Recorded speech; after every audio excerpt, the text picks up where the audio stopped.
जय हिंद। एक बार फिर से आप सभी का हार्दिक स्वागत है सक्सेस एकेडमी के यूट्यूब प्लेटफॉर्म पर। जैसा कि आपने पिछली 3 वीडियोस में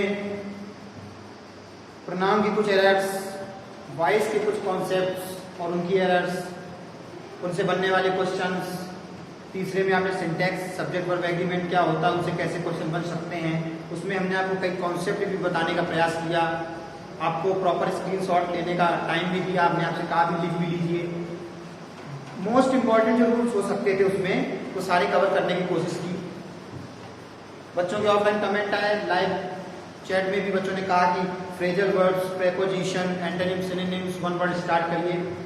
तो बच्चों की डिमांड पूरी करनी है। और एक बात की कॉन्सेप्ट, तो कॉन्सेप्ट की भी क्लास आएगी, लेकिन मैंने सबसे पहली क्लास में जो कहा था, मैं जो कहता हूँ मुझे बहुत याद रहता है। मैंने ये कहा था आपसे कि सबसे पहले मैं हर एक टॉपिक का टच दूंगा आपको कि मैं कैसे चीज़ों को कराऊंगा। उसके बाद कॉन्सेप्ट भी पढ़ाए जाएंगे, आप लोग परेशान मत होइए, कॉन्सेप्ट भी पढ़ाए जाएंगे। लेकिन पहले एक बार आप समझिए कि क्वेश्चन अटेम्प्ट करने कैसे हैं, किस तरीके के क्वेश्चन पूछे जा सकते हैं। अब ये वोकैब का सेशन चलेगा जिसमें आप फ्रेजल वर्ब्स भी देखेंगे, फ्रेजल प्रीपोजिशन भी देखेंगे, प्रेपोजिशंस भी देखेंगे, इंपॉर्टेंट जो होती हैं। कई सारी प्रेपोजिशन बहुत हैं, सब नहीं पढ़नी है, एग्जाम ओरिएंटेड पढ़ना है। एंटोनिम, सिनोनिम भी देखेंगे कुछ इंपॉर्टेंट, और आप वन वर्ड सब्स्टिट्यूशंस भी देखेंगे। पहले रूट के पढ़ाएंगे निमोनिक्स के माध्यम से। इस निमोनिक्स का मतलब आप आसानी से उनको याद कर सकें, कोई ना कोई छोटी मोटी ट्रिक बनाकर अच्छे से याद करेंगे। फिर जो रैंडम पूछे जाते हैं वो भी पढ़ेंगे हम लोग, समझेंगे। उसी को आगे बढ़ाते हुए आज हमने लोगों का जो सेगमेंट है वो है फ्रेजल वर्ब्स का। फ्रेजल वर्ब्स में हम लोग कुछ इंपॉर्टेंट फ्रेजल वर्ब्स की शुरुआत करेंगे। एक साथ एक वीडियो में सब कराना संभव नहीं है, टुकड़ों में लाए हैं। आज जो पार्ट है वो ए और बी का है, मतलब ए और बी से बनने वाली इंपॉर्टेंट फ्रेजल वर्ब्स, उसमें भी जो मोस्ट इंपॉर्टेंट है वो पढ़ाई जाएंगी, आपको एग्जाम ओरिएंटेड बताया जाएगा। और मेरी पहली बात वही कि कम समय में ज़्यादा से ज़्यादा बेहतरीन से बेहतरीन कंटेंट आप तक पहुँचाना। उम्मीद करते हैं आपको बात समझ में आ रही होगी। हम आपके लिए जितना एक्स्ट्रा एफर्ट दे सकते हैं उतना देंगे, प्रयास करते हैं। और वीडियो को शेयर कर दीजिए सभी लोग। अब व्यूज़ की संख्या हल्की सी कम हो रही है, क्यों कम हो रही है वो आप लोग जाने। मेरा काम पढ़ाने का है, मैं ऑनेस्टी के साथ, पूरी मेहनत के साथ आपको एक क्वेश्चन में जितने उससे रिलेटेड बातें हो सकती सब बताते हैं। आपको टाइम भी दे रहे हैं, आपसे इसीलिए कह रहे आपको क्वेश्चन अटेम्प्ट करना, पॉज करिए, क्वेश्चन सॉल्व करिए, वो भी करिए आप। तो सबसे पहले वीडियो को सभी लोग शेयर कर देंगे, जहाँ पर भी हो शेयर कर दीजिए, लाइक कर दीजिए वीडियो को, लाइक भी करना है, शेयर भी कर दीजिए, कमेंट भी करिए। लाइक अब कम हो रहे हैं, ध्यान रखिए, जिम्मेदारी आपकी है, हमें हताश मत होने दीजिए। क्योंकि अगर हम हताश होंगे तो फिर हमें लगेगा कि नहीं, हमारी बात बच्चों तक अच्छी नहीं लग रही और बच्चों तक पहुँच नहीं रही है। ऐसा नहीं होना चाहिए। ऑफलाइन के बच्चे की जिम्मेदारी सभी लोग खूब शेयर करें, तो जितनी दूर दूर वीडियो जाएगी उतना अच्छा रिस्पॉन्स आएगा, उतना अच्छा पढ़ाएंगे। ठीक है, तो इंपॉर्टेंट फ्रेजल वर्ब्स तो आप देखेंगे। ये देखिए फ्रेजल वर्ब्स, जैसा कि लड़का इशारा कर रहा है, ये एक छोटा सा प्रयास है कि आपको अच्छा लगे, आप लोग थोड़ा इन तरीकों से भी परिचित होते जाएं और अच्छे से करने का प्रयास करें। 2 लाइनें याद आ रही हैं। आज की स्लाइड में मैंने कोई कविता या कोई मोटिवेशनल स्पीच नहीं डलवाई है। आजकल 2 लाइनें याद आ रही हैं कि जो पानी से नहाएगा वो लिबास बदलेगा, जो पानी से नहाएगा वो लिबास बदलेगा, लेकिन जो पसीने से नहाएगा वो इतिहास बदलेगा। आपके लिए इतनी गर्मी में भी क्लास ली जाती है, किस लिए? कि आप तक जो पढ़ाया जा रहा है उससे भी एक्स्ट्रा चीज़ें पहुँचें। सारे टीचर्स आपके लिए इसीलिए डिवोटी होकर बिल्कुल लगे हैं कि आप तक अच्छे से अच्छी बात पहुँच सके। ये जिम्मेदारी आपकी है कि आप शेयर भी करेंगे, चैनल सब्सक्राइब करते जाएंगे, ये जिम्मेदारी आपकी है। तो याद रखिएगा ये लाइनें कि जो पानी से नहाएगा वो लिबास बदलेगा, जो पसीने से नहाएगा वो इतिहास बदलेगा। क्योंकि ये तो मौसम है, आएगा जाएगा। मैं बच्चे से सुनता हूँ कि सर गर्मी बहुत है, आज क्लास नहीं पढ़ेंगे, आज नहीं पढ़ते हैं, आज सर ऐसे ही चले जाते हैं। काफ़ी कुछ बताने का मन होता है लेकिन अपनी बात को रोक देते हैं, क्योंकि कई बार आज का वो समय नहीं कि आप ज़्यादा कुछ कहें। लेकिन गर्मी क्या आज है, अगली साल नहीं होगी क्या? पहली बार हो रही है क्या? आप तो यूज टू हो जाने चाहिए, उसके लिए आदी हो जाने चाहिए आप। तो गर्मी का मत करिए बात। इन्हीं लाइनों के साथ ये जो इम्पोर्टेंट सेशन स्टार्ट किया है इसको ऐसे ही आगे बढ़ाते जाएंगे। कभी वन वर्ड, कभी फ्रेजल वर्ब्स, कभी प्रेपोजिशन, कभी एंटोनिम, सिनोनिम, ये सब लाते जाएंगे। तो देखिए सबसे पहली स्लाइड में क्या दिया है। सबसे पहली स्लाइड में आपको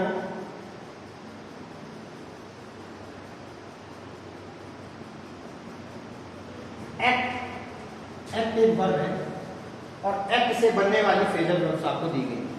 एक्ट के साथ अलग अलग तरीके की प्रेपोजिशन जुड़ेंगी और उनका अलग अलग अर्थ होगा। आप शब्द में जुड़ने से अर्थ नहीं लगा सकते कि एक्ट फॉर मतलब के लिए, एक्ट अगेंस्ट आपने सोच लिया कि नहीं, हर बार कई बार तो आपका तुक्के में सही हो जाएगा आंसर कि एक्ट अगेंस्ट मतलब एक्ट माने कार्य करना, अगेंस्ट माने किसी के विरुद्ध। तो यहाँ तो मानो ठीक है वर्क अगेंस्ट ठीक है, लेकिन एक्ट फॉर के लिए कार्य करना, किसी के पक्ष में कार्य करना।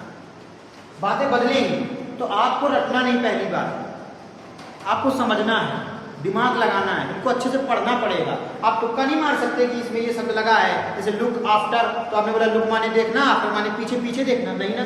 लुक आफ्टर का मतलब आप सबको पता है क्या? टू टेक केयर, देखभाल करना। तो वो क्या है, आपको पढ़ना पड़ेगा। जिम्मेदारी ये मेरी है कि हम इंपॉर्टेंट चीजें लाएं आपको, और आप स्क्रीनशॉट भी टाइम टू टाइम लेते हैं। इस तरीके से स्लाइड बनेगी, आप स्क्रीनशॉट भी ले लेंगे, कॉपी में नोट डाउन भी करेंगे। ये मैं जितने भी ऑफलाइन बच्चे देख रहे हैं मैं सबकी कॉपी में देखूंगा, बिल्कुल ये बात समझ लीजिए। स्क्रीनशॉट मत दिखाने लगना मोबाइल में, मैं कॉपी में देखूंगा। जितने भी मैं इंपॉर्टेंट फ्रेजल वर्ब्स लिखवाऊंगा, जितने भी इस तरीके का सेशन वोकैब वाला रहेगा, वो सब चीजें आपकी कॉपी में नोट डाउन होनी चाहिए। मैं सबकी कॉपी में देखने वाला हूँ, बिल्कुल याद रखिएगा। तो सबसे पहला दिया एक्ट अगेंस्ट। एक्ट अगेंस्ट में दिया है वर्क अगेंस्ट, माने किसी के विरुद्ध कार्य करना, विपरीत कार्य करना। जैसे लिखा है some man act against their own interest. अपने कुछ लोग अपने स्वयं के इंटरेस्ट के लिए, लाभ के लिए विपरीत कार्य करने लगते हैं। जैसे कोई किसी पद पर कार्यरत है, उसका दायित्व कुछ और है, उसकी ड्यूटी कुछ और है, लेकिन वो कुछ चंद पैसों के लिए नियम विरुद्ध कार्य कर देता है, अनलॉफुली कार्य करता है, तो वो क्या होता है? Act against. तो याद रखिए एक्ट के साथ ऐसे भी क्या जुड़ जाएगा? अगेंस्ट जुड़ जाएगा। क्या लग जाएगा? अगेंस्ट लग जाएगा। तो हो जाएगा some man act against their own interest. समझाने के बाद आपको प्रॉपर क्लियर करके स्लाइड देंगे स्क्रीनशॉट के लिए, परेशान मत होइएगा। दूसरा लिखा है एक्ट फॉर।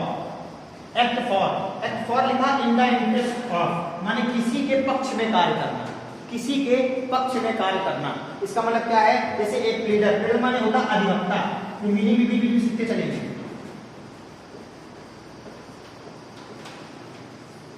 इसके माने वकील भी होता है, और आप वकील को क्या अधिवक्ता भी बोलते हैं,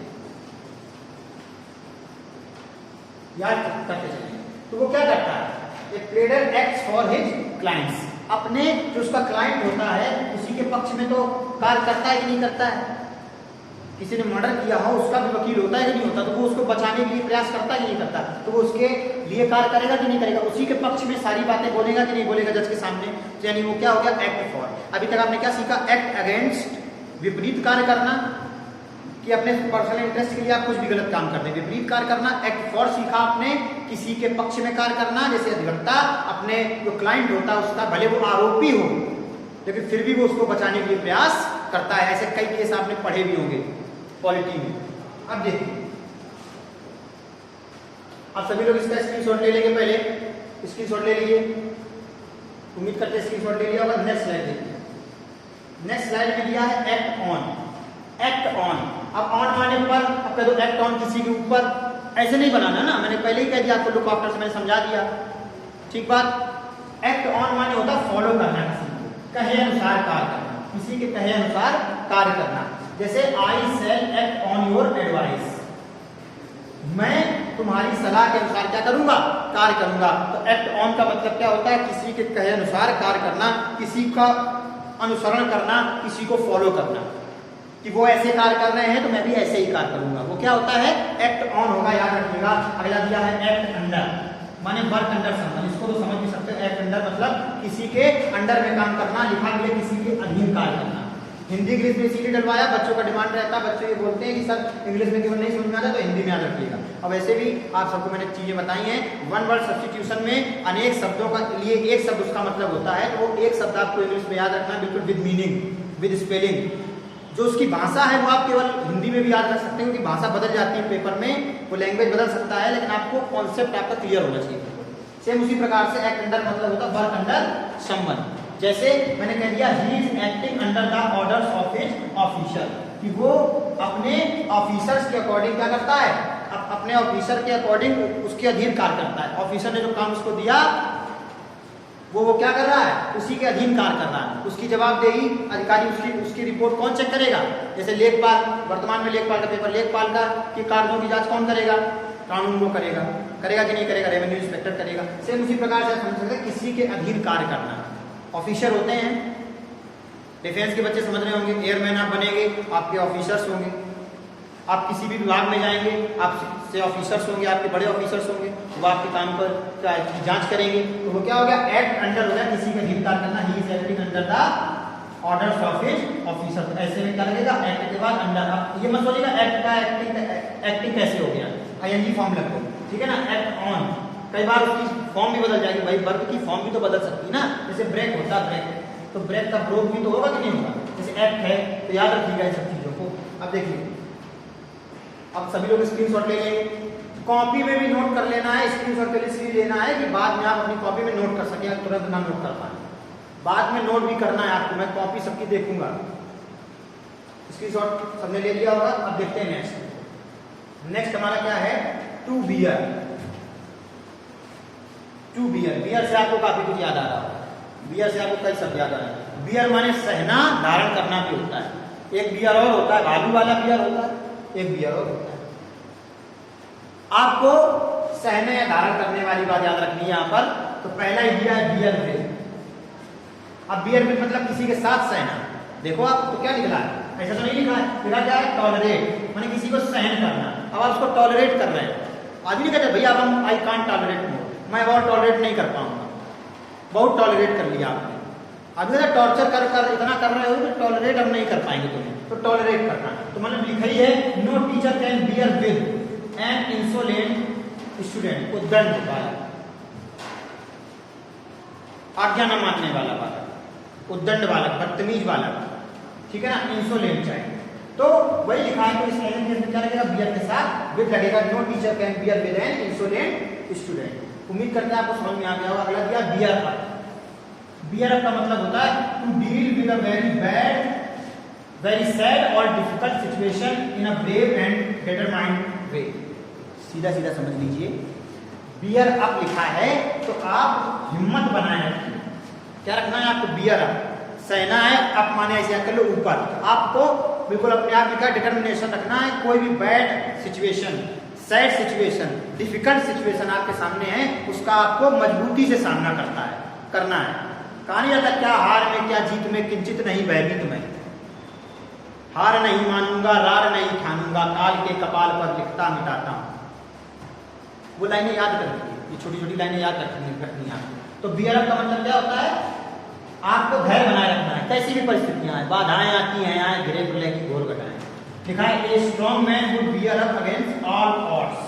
ऑल ऑड्स मतलब जितनी भी विषम परिस्थितियां आती हैं, ऑड्स मतलब विषम परिस्थितियां जो आएंगी, वो क्या करता है, बियर अप, हिम्मत बनाए रखता है। परिस्थितियां कैसी होती, हिम्मत बनाए रखता है और उसका दृढ़ता पूर्वक हिम्मत के साथ क्या करता है, सामना करता है। क्या हो गया, बियर अप हो गया। तो बियर विल मतलब होता है किसी को सहन करना, टॉलरेट करना, कि कोई भी टीचर दंड बालक को सहन नहीं कर सकता है। और बियर अप का मतलब होता है किसी भी समस्या में, सिचुएशन में धैर्य बनाए रखना, अपने अंदर कंट्रोल रखना और चीजों को एक अच्छे तरीके से, साधारण तरीके से उनको समझकर फिर उस पर रिएक्ट करना और धैर्य पूर्वक अपने कार्य को करना। क्या कहलाएगा, बियर अप कहलाएगा। बियर विद और बियर अप के समझ में आ गया होगा, बियर अप। इसका भी सभी बच्चे स्क्रीनशॉट ले लेंगे।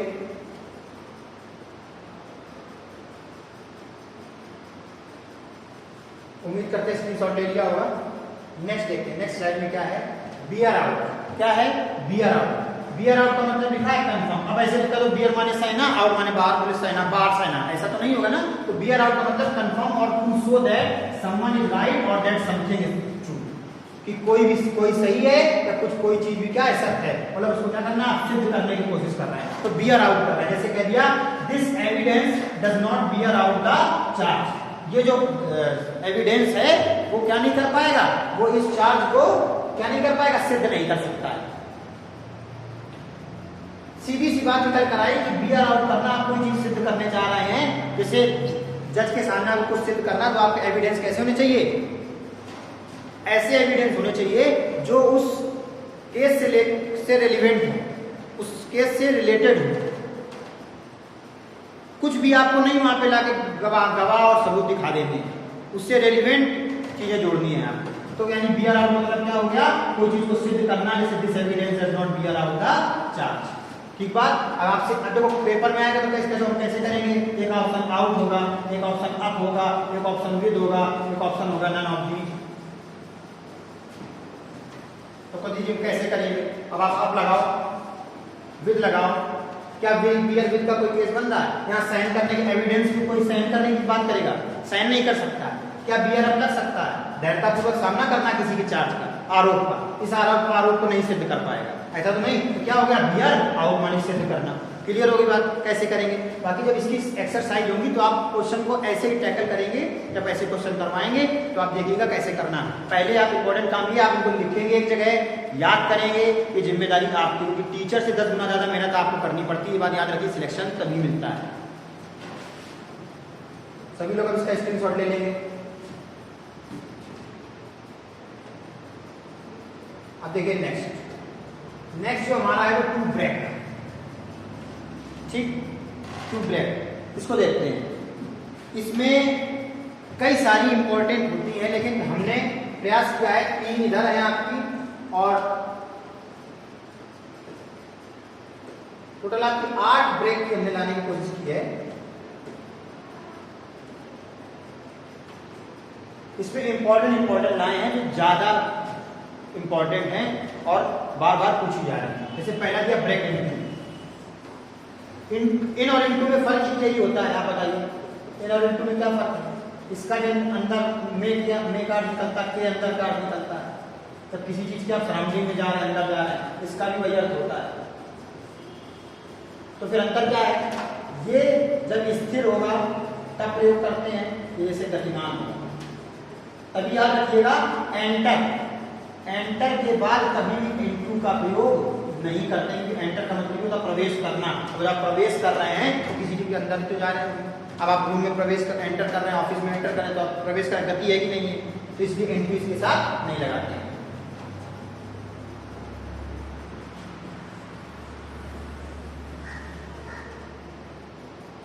अब देखिए लिखा ब्रेक इनटू माने टू एंटर बाय फोर्स, माने बलपूर्वक घुसना। ठीक बात। जैसे the thief broke into the house, चोर जो था वो बलपूर्वक कहां घुस गया, घर में घुस गया। ब्रेक इनटू आप समझ गए होंगे। अगला देखिए ब्रेक आउट। ब्रेक आउट में क्या है, देखा something that occurs suddenly unexpectedly, मतलब अब इसका क्या समझेंगे आप, इसका मतलब बताइए। जैसे अचानक कोई भी चीज एकदम घटित हो जाना, अचानक हो जाना, उम्मीद न करना, कल्पना न करना, अचानक अनएक्सपेक्टेड थी। एक्सपेक्ट करना मतलब आप एक्सपेक्ट था पहले से कि यहाँ कुछ भी हो जाएगा। जैसे रसिया और यूक्रेन के बीच विवाद पहले चला तो लग रहा था युद्ध होगा। अभी मान लीजिए कोई ऐसी 2 कंट्रीज के बीच एकदम युद्ध हो जाए, आपने एक्सपेक्ट ही ना किया हो, आपने कहीं पढ़ा ही ना न्यूज़पेपर में, न्यूज़ चैनल्स में, अपने एडिटोरियल्स में, या कहीं भी आपने ये पढ़ा ही ना हो कि ऐसा कुछ हो सकता है कि हो जाए, तो अचानक कुछ भी हो जाए। जैसे लिखा है a war broke out between India and China. अब भारत और चाइना के बीच में युद्ध की ऐसी बात तो नहीं चला, लेकिन अचानक अगर युद्ध हो गया तो देखो यहाँ पे देखो इसीलिए ही सिखा रहे हैं ब्रेक का सेकंड फॉर्म ब्रोक बना कि नहीं बना। तो याद रखिएगा, वो तो वर्ब का फॉर्म चेंज हो रहा है। वर्ब की 5 फॉर्म, पांचों का नाम आपको अच्छे से बताया है। वर्ब की first form, second form, third form,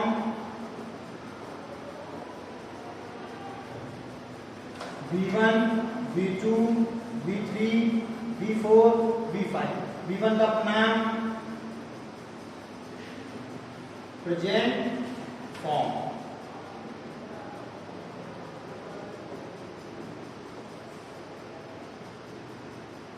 present form, और वो भी ये कैसी होती है, ये बात याद रखिएगा, प्लूरल होती है, याद रखिए बहुत अच्छे से। ये बात की बहुत गलती होती है बच्चों से, पेपर में करते समय जब क्वेश्चन कराए जाते हैं तो ये कहते हैं कि प्लूरल है कि सिंगुलर है। नाउन जो पढ़ते हो आप वो सिंगुलर, उसका एस है एस या कुछ भी आप उसमें ऐड करते तो प्लूरल बनेगा उसका, लेकिन कुछ भी परिवर्तन करो तो प्लूरल बनेगा, लेकिन जो वर्ब है वो ऑटोमेटिकली पहले से ही प्लूरल फॉर्म में होती है, याद रखना। V2 को क्या बोलते हैं, पास्ट फॉर्म, क्या बोलते हैं, पास्ट। V3 को क्या बोलते हैं, पास्ट पार्टिसिपल फॉर्म। कौन सा form, past participle form. V4 को क्या बोलते हैं, प्रेजेंट पार्टिसिपल फॉर्म।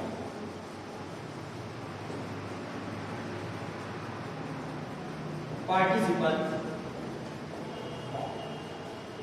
इसको और सामने देते हैं, सभी मिल के देखिए, कोई नहीं, दोबारा से देखिए।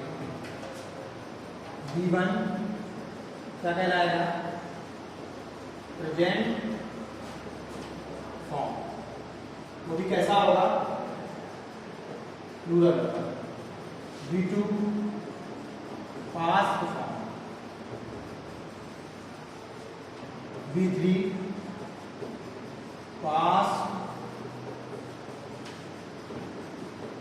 Participle form. V4 प्रेजेंट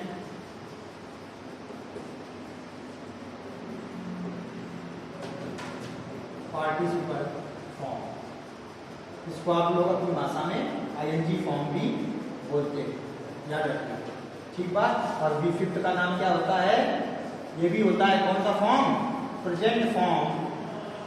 इसको आप लोग, ये होगा कैसा, सिंगुलर होगा, कैसा होगा, सिंगुलर होगा। अब एक बार इसको रख के भी देख लेते हैं, जैसे हमने कह दिया गो, हमने कह दिया वेंट, हमने कह दिया गॉन, हमने कह दिया गोइंग, और हमने कह दिया गोज।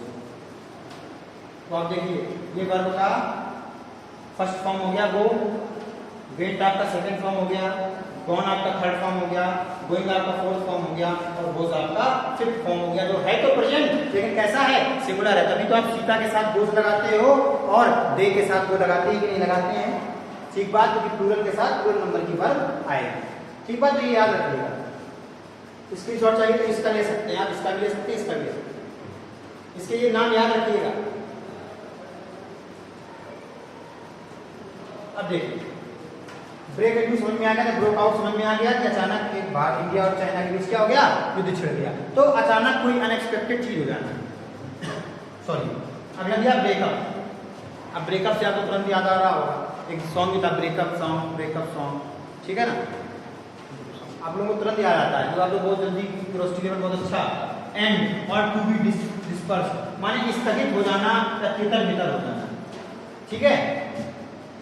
मीटिंग चल रही थी, अचानक एकदम मीटिंग स्थगित हो गई, सब तितर बितर हो गए, कुछ ऐसी बातें हो गई जिससे मीटिंग नहीं सक्सेसफुली कंप्लीट हो पाई, सब आपस में हो गए, तो ब्रेकअप हो गया, ठीक है ना। ब्रेक मीटिंग क्या हो गया, लिखा गया meeting has been broken up, has been past में लिखा है, क्या ये पास्ट में है, बताइए, मेरा प्रश्न क्या ये पास्ट में है, नहीं है, ये पैसिव में है, याद रखिए, किसमें है, पैसिव में, क्योंकि अगर ये प्रेजेंट में होता, प्रेजेंट परफेक्ट कंटीन्यूअस में हैज बीन के साथ आएंगे रखिए, अगर थर्ड फॉर्म लगी है तो कंफर्म किसमें है, पैसिव में है, माने स्थगित हो गई, मीटिंग क्या हो गई, स्थगित हो गई, ठीक बात। तो याद रखना, स्क्रीनशॉट ले लीजिए, उम्मीद करते हैं ले लिया होगा स्क्रीनशॉट। अगला देखिए, अगला दिया है ब्रेक ऑफ, ब्रेक ऑफ याद रखना, O डबल एफ वाला ऑफ है, जो आप ब्रेक ऑफ को एफ वाला समझते हैं, ब्रेक ऑफ। ब्रेक ऑफ का मतलब क्या हो गया, कोई चीज ब्रेक ऑफ हो गई माने एंड हो गई या अनसक्सेसफुल रही, कैसी रही, अब एंड हो गई, लेकिन एंड में भी कैसी हो गई, अनसक्सेसफुल। इसके पीछे आइए स्लाइड में, देखिए यहाँ पे ब्रेकअप में भी कोई चीज एंड हो रही है, याद रखना, देखो लिखा है यहाँ पे भी चीजें एंड हो रही हैं, लेकिन अचानक तितिर बितिर हो रही हैं। यहाँ पे ऐसा कुछ नहीं कि वो सक्सेसफुल नहीं हो पाई, ठीक है। यहाँ पे मान लो तितर बितर हो गई, बाद में दोबारा मीटिंग करी जाएगी, स्थगित हो गई, अभी के लिए दोबारा फिर आएंगे, क्या पता अगली बार सहमति हो जाए, ठीक है ना, ऐसा कुछ नहीं सामने निकल कर आया, यानी वो ब्रेकअप हो गया। और यहाँ क्या है, यहाँ है ब्रेक ऑफ, मतलब एंड हुआ, वो भी देखिए कैसे, अनसक्सेसफुल रही, यानी असफल रहना, जैसे talk between India and Pakistan broke of, अब पीओके पाक ऑक्यूपाइड कश्मीर, पीओके को लेकर क्या चल रहा है? मान लीजिए विवाद चल रहा, कॉन्फ्लिक्ट है, डिस्प्यूट है, क्या है? डिस्प्यूट है, क्या है? कॉन्फ्लिक्ट है, विवाद है, डिस्प्यूट है, विवाद है, ये दोनों क्या विवाद? तो अगर ऐसा विवाद चल रहा भारत और पाकिस्तान के बीच, कोई मान लीजिए बात हुई, बात चली, लेकिन वो कैसी रही? एंड जो हो गई, मीटिंग खत्म हो गई दोनों पक्षों से, लेकिन वो कैसी रही? अनसक्सेसफुल रही, असफल रही, उसका कोई अर्थ ही नहीं निकल पाया। यहाँ मतलब इसका क्या डिसीजन निकला? कोई डिसीजन निकल पाया? अभी तक इतनी बार मीटिंगें हुई, इतनी बार ये समझौते, यहाँ समिट हुई, यहाँ दोनों पक्षों की, दोनों देशों की मीटिंग हुई, क्या कभी रिजल्ट निकला? अभी तक नहीं निकला। तो इसीलिए ऐसा एग्जाम्पल रखा, इससे आप समझ सकते हैं। ठीक बात याद रखिएगा। अगला दिया ब्रेक इन। ब्रेक इन मतलब होता है किसी को इंटरप्ट कर देना। जैसे कोई बात चल रही, कॉन्वर्सेशन चल रही है, उसमें आपने बीच में दखल दे दी, तो दिखा दिया, किसी चीज में क्या दे देना? दखल दे देना। बहुत देर से बात हो रही थी, आप बैठे एकदम आपने बोलना शुरू कर दिया, तो लिखा है ना एज शी वॉज टॉकिंग, जैसा कि वो बात कर रही थी, बोल रही थी, he suddenly broke in saying that's a lie, वो अचानक क्या हुआ? उसने दखल दे दी बीच में और क्या बोला? दैट्स अ लाई, या क्या? ये झूठ है। कोई महिला बोल रही थी, अचानक से वो उठा, उसने दखल दिया, उसने क्या कहा? ये झूठ है। तो ब्रेक इन का मतलब क्या हो गया? किसी चीज में दखल देना, ठीक है ना? तो ब्रेक इनटू से इसका लिंक मत कर देना, मैं विशेष आपको सलाह दे रहा हूं। ब्रेक इनटू, देखिए पीछे आइए, दिखा है ब्रेक इन, वहां पे आप बलपूर्वक घुस रहे थे कहीं पे, यहाँ आप किसी की बात में, देखो देसी भाषा में बोला था, किसी बीच में मत घुसो, मतलब आदमी बोलने में भी कह देता बीच में मत घुसो, मतलब बात में मत घुसो, लेकिन वो ब्रेक इनटू बलपूर्वक घुसना, कहीं पे एंटर होना। और ये क्या है? ये आपका है बलपूर्वक, यहाँ बलपूर्वक की कोई चीज नहीं, यहाँ किसी के बीच में दखल देने लगे। देखिए कोई बात चल रही थी, आपने इंटरप्ट कर दिया, साफ साफ सब लिखा, इंटरप्ट कर दिया। क्या कर दिया?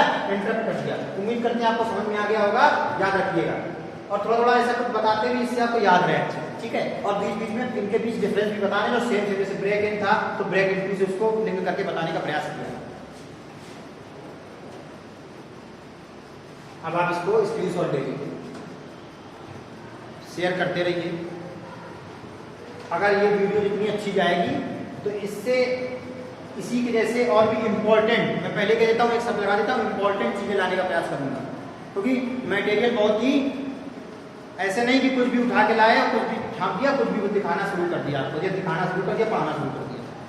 सबसे पहले हमें खुद में वो करना पड़ता है कि कौन सी चीजें ज्यादा इंपॉर्टेंट है, तब आप तक वो चीजें लाते हैं। जितना अच्छा प्यार वीडियो को इसको मिलेगा, इस वीडियो को, तो ऐसा ये सेशन आपका आगे बढ़ेगा। तो जिम्मेदारी आपकी, आपको कुछ शेयर करना है, ठीक है?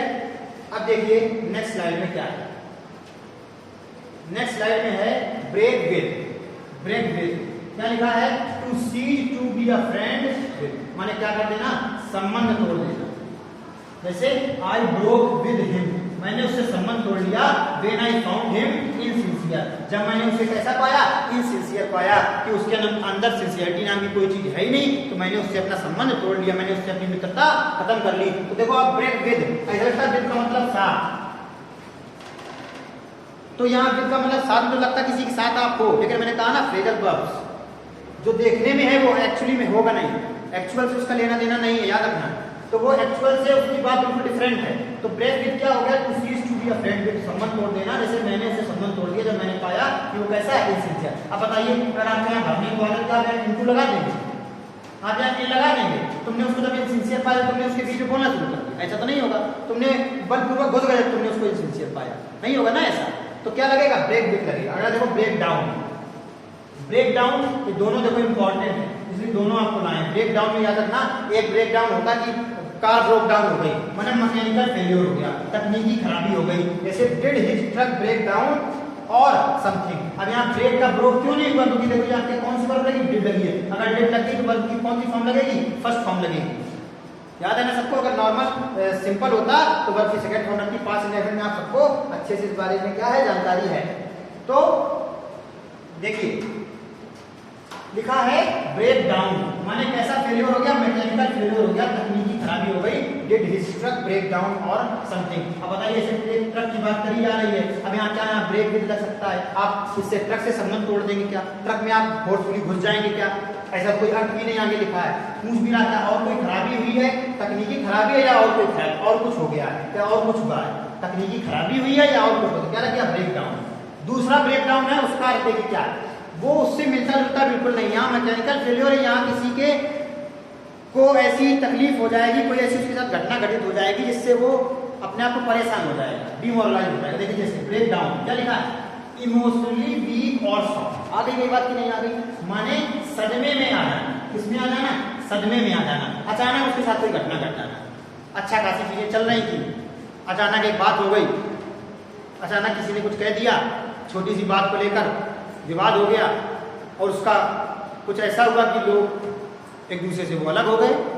तो क्या हो गया, जो व्यक्ति वो सदमे में तो आ जाएगा, क्योंकि उसको पता ही नहीं हो गया हुआ क्या अचानक। तो यानी वो क्या हो जाता है, सदमे में आ जाना। जैसे यहाँ पे किसी की मान लीजिए फादर की डेथ हो गई, मदर की डेथ हो गई अचानक, तो क्या सदमे में आ जाएगा। जैसे देखिए लिखा है कि शी माने कोई लड़की है, she broke down after her father's death, कि वो अपने पिता की मृत्यु के बाद किसमें आ गई, सदमे में चली गई। ब्रेक का ब्रोक बन गया, जो कि पास्ट की बात है। बात समझ में आई कि नहीं आई, she broke down after her father's death. एक ब्रेक डाउन का मतलब था टेक्निकल फेल्योर, मैकेनिकल फेल्योर हो गई।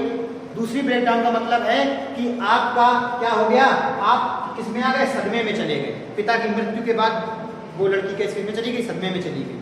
किसी का रिलेशन टूट गया तो अचानक किसमें चला गया, डिप्रेशन में चला गया, सदमे में चला गया। वो क्या होता है, ब्रेक डाउन होता है।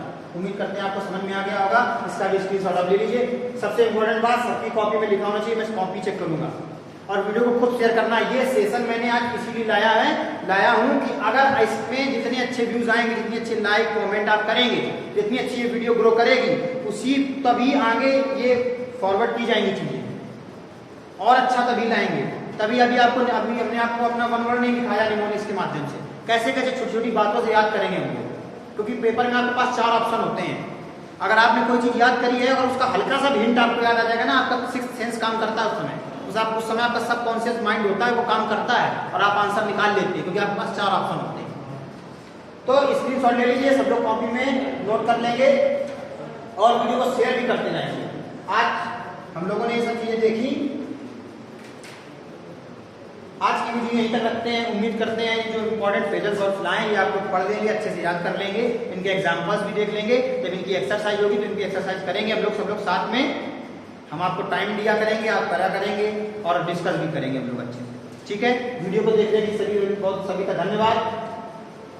चैनल को सब्सक्राइब कर दीजिए, शेयर कर दीजिए, वीडियो को लाइक कर दीजिए, बेल आइकन को प्रेस कर दीजिए। और ये देखिए शेयर का ऑप्शन होता है, कई बच्चे मुझे शेयर का ऑप्शन ही नहीं दिखा मिल रहा, तो ये शेयर का लोगो है, ऐसे जाना मतलब आप और कहीं चीज को पहुंचा रहे हैं। ये क्या करना है, लाइक करना है। अब लाइक भी कम आ रहे हैं, व्यूज भी कम आ रहे हैं, तो जिम्मेदारी रखिए आपकी जिम्मेदारी। हमारा काम पढ़ाने का है। हम ऑफलाइन के बाद भी आपके ऑनलाइन क्लास इसीलिए ले रहे हैं कि आपको एक्स्ट्रा मिलता रहे चीजें। तो आपकी जिम्मेदारी, बाकी दक्षेश एकेडमी करके दिखाएंगे। याद रखिएगा इस लोगों को। फिर वही लास्ट में बात, जो पानी से नहाएगा वो लिबास बदलेगा, जो पसीने से नहाएगा इतिहास बदलेगा। आज के लिए इतना ही। वीडियो को खूब प्यार दीजिए, ये जिम्मेदारी आपकी है। तब तक के लिए जय हिंद, जय भारत, जय दक्षिण।